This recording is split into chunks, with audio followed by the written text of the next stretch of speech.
नमस्कार दोस्तों, किस्से कहानियां में आपका स्वागत है। आज हम सुनेंगे मुंशी प्रेमचंद द्वारा लिखी कहानी सदगति। दुखी चमार द्वार पर झाड़ू लगा रहा था और उसकी पत्नी झुरिया घर को गोबर से लीप रही थी। दोनों अपने अपने काम से फुर्सत पा चुके थे तो चमारिन ने कहा, तो जाके पंडित बाबा से कह आओ ना, ऐसा ना हो कहीं चले जाएं। दुखी बोला, हाँ जाता हूँ, लेकिन यह तो सोच बैठेंगे किस चीज पर। झुरिया बोली, कहीं से खटिया ना मिल जाएगी, ठकुराने से मांग लाना। दुखी बोला, तू तो कभी कभी ऐसी बात कह देती है कि देह जल जाती है। ठकुराने वाले मुझे खटिया देंगे? आग तक तो घर से निकलती नहीं, खटिया देंगे। कैथाने में जाकर एक लोटा पानी मांगू तो ना मिले, भला खटिया कौन देगा? हमारे उपले सेंठे भूसा लकड़ी थोड़े ही हैं कि जो चाहे उठा ले जाए। ले अपनी खटोली धोकर रख दे, गर्मी के तो दिन हैं, उनके आते आते सूख जाएगी। झुरिया बोली, वह हमारी खटोली पर बैठेंगे नहीं, देखते नहीं कितने नेम धर्म से रहते हैं। दुखी ने जरा चिंतित होकर कहा, हाँ यह बात तो है, महुए के पत्ते तोड़कर एक पत्तल बना लूं तो ठीक हो जाए। पत्तल में बड़े बड़े आदमी खाते हैं, वह पवित्र है, ला तो डंडा पत्ते तोड़ लूं। झुरिया बोली, पत्तल मैं बना लूंगी, तुम जाओ, लेकिन हाँ उन्हें सीधा भी तो देना होगा, अपनी थाली में रख दूं। दुखी बोला, कहीं ऐसा गजब ना करना, नहीं तो सीधा भी जाए और थाली भी फूटे। बाबा थाली उठाकर पटक देंगे, उनको बड़ी जल्दी विरोध चढ़ाता है। विरोध में पंडिताइन तक को छोड़ते नहीं। लड़के को ऐसा पीटा कि आज तक टूटा हाथ लिए फिरता है।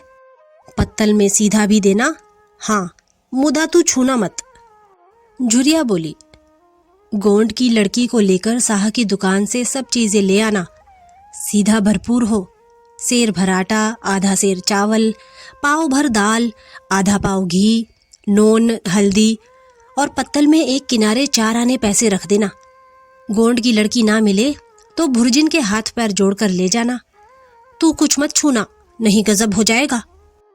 इन बातों की ताकीद करके दुखी ने लकड़ी उठाई और घास का एक बड़ा सा गड्ढा लेकर पंडित जी से अर्ज करने चला। खाली हाथ बाबा जी की सेवा में कैसे जाता?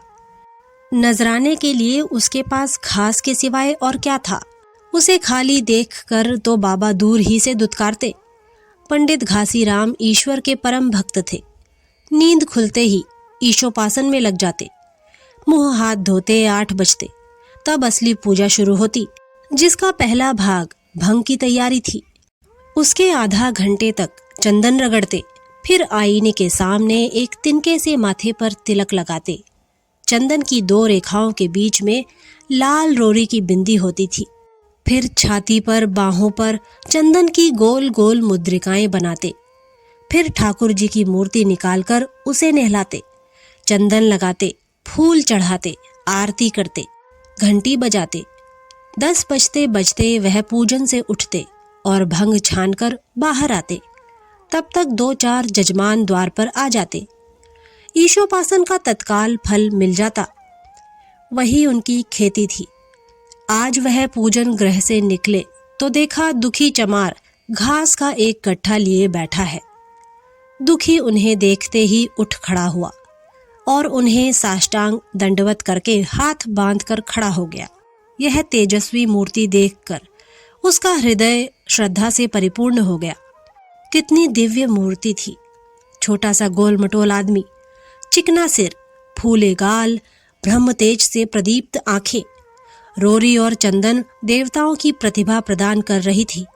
दुखी को देखकर श्रीमुख से बोले, आज कैसे चला रे दुखिया? दुखी ने सिर झुकाकर कहा, बिटिया की सगाई कर रहा हूं महाराज, कुछ साइत सगुन विचारना है, कब मर्जी होगी? पंडित घासीराम बोले, आज मुझे छुट्टी नहीं, हाँ सांझ तक आ जाऊंगा। दुखी बोला, नहीं महाराज, जल्दी मर्जी हो जाए, सब सामान ठीक कर आया हूँ, यह घास कहाँ रख दूं? घासीराम जी बोले, इस गाय के सामने डाल दे और जरा झाड़ू लेकर द्वार तो साफ कर दे। यह बैठक भी कई दिनों से लीपी नहीं गई, उसे भी गोबर से लीप दे। तब तक मैं भोजन कर लूं, फिर जरा आराम करने चलूंगा। हाँ, यह लकड़ी भी चीर देना। खलिहान में 4 खांची भूसा पड़ा है, उसे भी उठा लाना और भूसौली में रख देना। दुखी फौरन हुक्म की तामील करने लगा। द्वार पर झाड़ू लगाई, बैठक को गोबर से लीपा। तब 12 बज गए। पंडित जी भोजन करने चले गए। दुखी ने सुबह से कुछ नहीं खाया था, उसे भी जोर की भूख लगी, पर वहां खाने को क्या धरा था। घर यहां से मील भर था, वहां खाने चला जाए तो पंडित जी बिगड़ जाए। बेचारे ने भूख दबाई और लकड़ी फाड़ने लगा। लकड़ी की मोटी सी गांठ थी, जिस पर पहले कितने ही भक्तों ने अपना जोर आजमा लिया था। वह उसी दमखम के साथ लोहे से लोहा लेने के लिए तैयार था। दुखी घास छीलकर बाजार ले जाता था। लकड़ी चीरने का उसे अभ्यास न था। घास उसके खुरपे के सामने सिर झुका देती थी। यहाँ कस कस कर कुल्हाड़ी का भरपूर हाथ लगाता, पर उस गांठ पर निशान तक न पड़ता था। कुल्हाड़ी उचट जाती, पसीने में तर था, हाफता था, थक कर बैठ जाता था, फिर उठता था। हाथ उठाए ना उठते थे, पांव कांप रहे थे, कमर ना सीधी होती थी, आंखों तले अंधेरा हो रहा था, सिर में चक्कर आ रहे थे, तितलियां उड़ रही थी, फिर भी अपने काम किए जाता था। अगर एक चिलम तंबाकू पीने को मिल जाती तो शायद कुछ ताकत आती। उसने सोचा, यहाँ चिलम और तंबाकू कहाँ मिलेगी? ब्राह्मणों का पूरा है। ब्राह्मण लोग हम नीच जातों की तरह तंबाकू थोड़े ही पीते हैं। सहसा उसे याद आया कि गांव में एक गोंड भी रहता है, उसके यहाँ जरूर चिलम तंबाकू होगी। तुरंत उसके घर दौड़ा। खैर, मेहनत सफल हुई। उसने तंबाकू भी दी और चिलम भी दी, पर आग वहां न थी। दुखी ने कहा, आग की चिंता ना करो भाई, मैं जाता हूँ, पंडित जी के घर से आग मांग लूंगा, वहां तो अभी रसोई बन रही थी। यह कहता हुआ वह दोनों चीजें लेकर चला आया और पंडित जी के घर में बरौठे के द्वार पर खड़ा होकर बोला, मालिक, रची के आग मिल जाए तो चिलम पी ले। पंडित जी भोजन कर रहे थे। पंडिताइन ने पूछा, यह कौन आदमी आग मांग रहा है?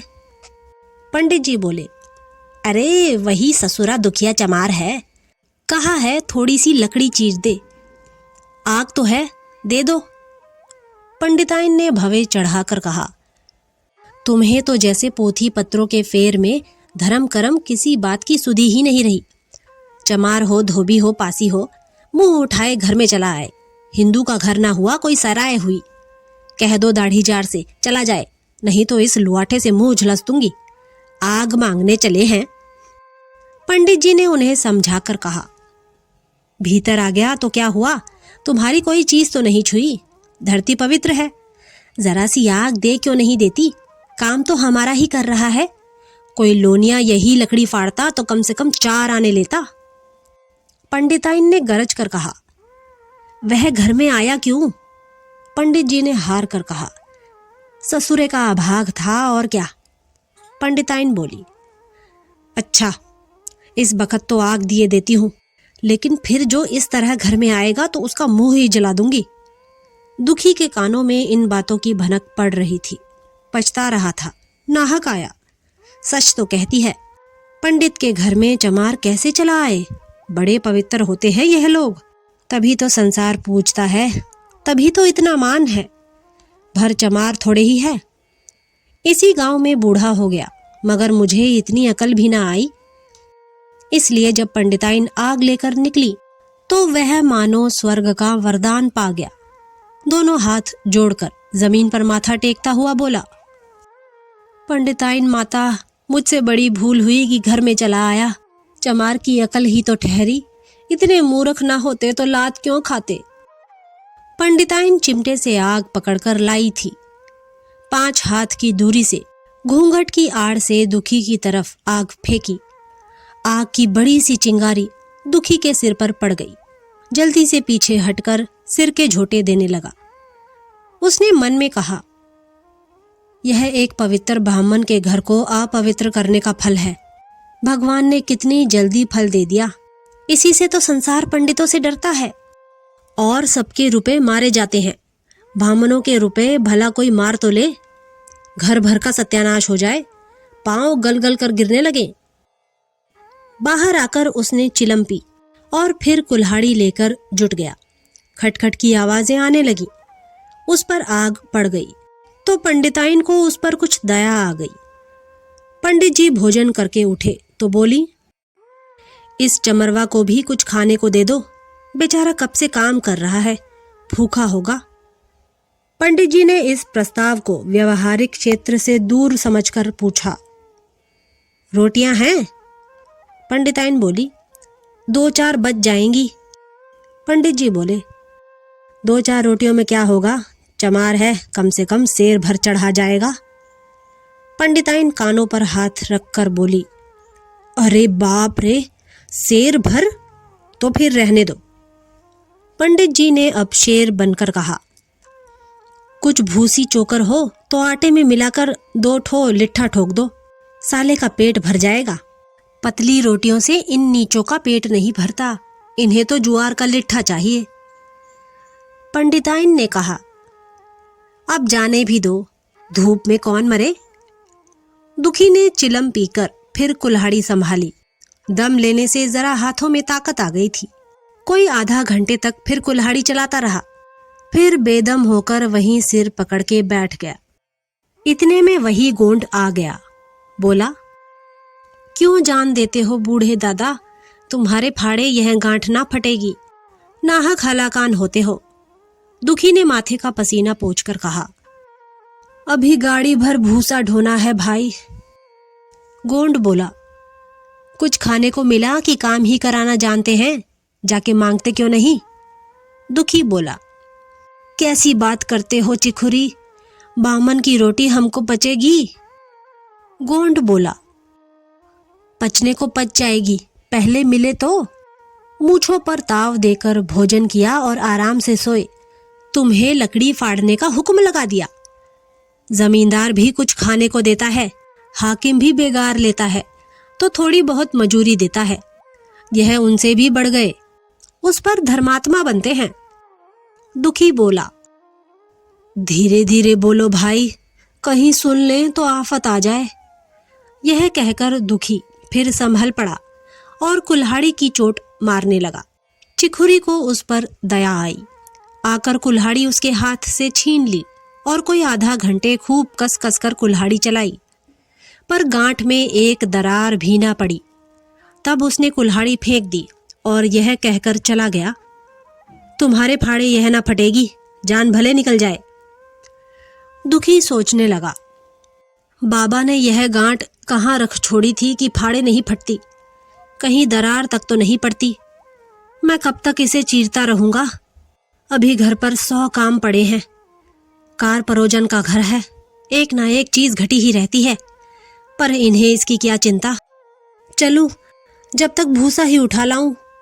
कह दूंगा, बाबा आज तो लकड़ी नहीं फटी, कल आकर फाड़ दूंगा। उसने झौवा उठाया और भूसा ढोने लगा। खलिहान यहाँ से 2 फरलांग से कम न था। अगर झौवा खूब भर भर कर लाता तो काम जल्द खत्म हो जाता। फिर झौवे को उठाता कौन? अकेले भरा हुआ झौवा उससे ना उठ सकता था, इसलिए थोड़ा थोड़ा लाता था। 4 बजे कहीं भूसा खत्म हुआ। पंडित जी की नींद भी खुली। मुंह हाथ धोया, पान खाया और बाहर निकले। देखा तो दुखी झौवा सिर पर रखे सो रहा है। जोर से बोले, अरे दुखिया तू सो रहा है? लकड़ी तो अभी ज्यों की त्यों पड़ी हुई है, इतनी देर तू करता क्या रहा? मुट्ठी भर भूसा ढोने में संझा कर दी, उस पर सो रहा है। उठा ले कुल्हाड़ी और लकड़ी फाड़ डाल। तुझसे जरा सी लकड़ी नहीं फटती, फिर शायद भी वैसी ही निकलेगी। मुझे दोष मत देना। इसी से कहा है कि नीच के घर में खाने को हुआ और उसकी आंख बदली।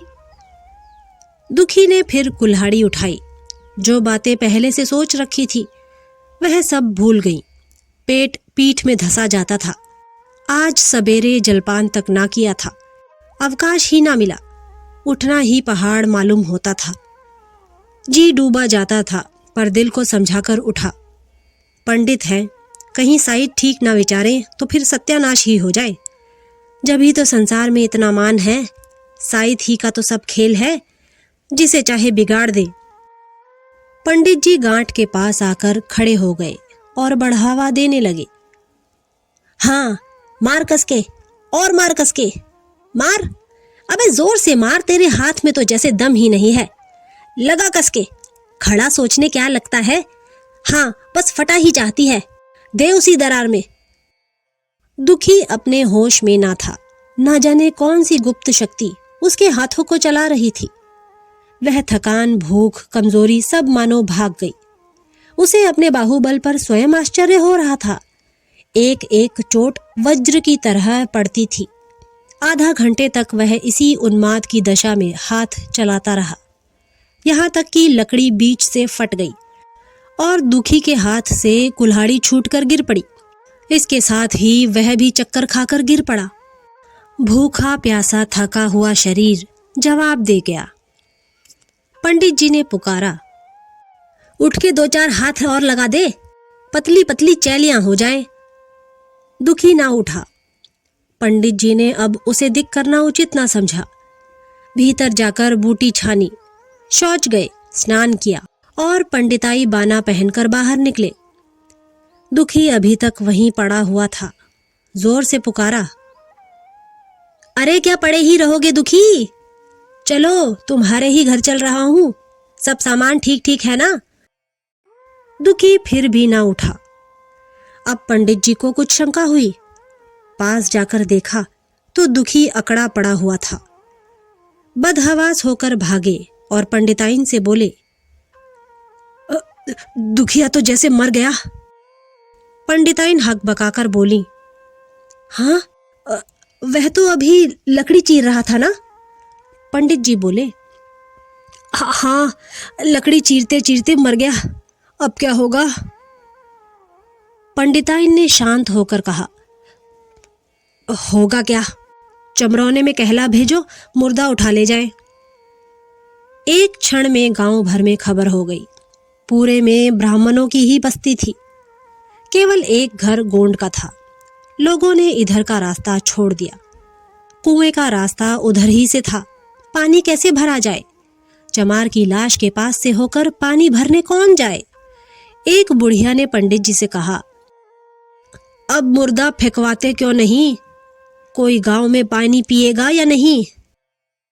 इधर गोंड ने चमरौने में जाकर सबसे कह दिया, खबरदार, मुर्दा उठाने मत जाना, अभी पुलिस की तहकीकात होगी। दिल लगी है कि एक गरीब की जान ले ली।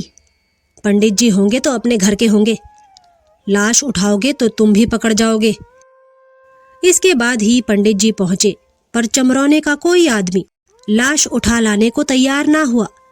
हाँ, दुखी की स्त्री और कन्या दोनों हाय हाय करती वहां चली और पंडित जी के द्वार पर आकर सिर पीट पीट कर रोने लगी। उनके साथ 10-5 और चमारिनें थीं। कोई रोती थी, कोई समझाती थी, पर चमार एक भी न था।